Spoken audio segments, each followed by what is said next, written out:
Hey, what's up, guys? Welcome to our first tutorial for 2023. This is where I'm gonna take my time and show you guys each steps one by one, and we're gonna try to keep this video short, of course. So let's just get right to the point. And today we're gonna be using Steam. So I do have the Steam version of GTA. One of the main questions that I always get is, how do I know where my GTA is?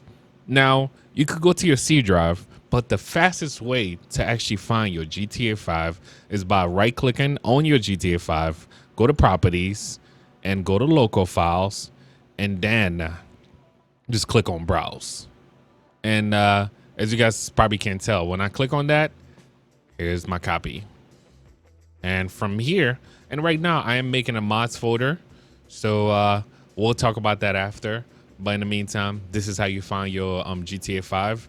And also, if something is not working or something is glitched out, you could actually verify it right here. And what it's gonna do is really scanning all the files that you have, making sure that it's the same size and just making sure everything works.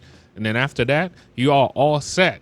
So let's get ready. Whether you have it on a different version, but this version, we're gonna be doing it on Steam. And yeah, hopefully you guys did enjoy this, man. Just like I said, we're gonna keep it short, and then next step is to move on to how to mod GTA, or at least preparing on how to mod GTA.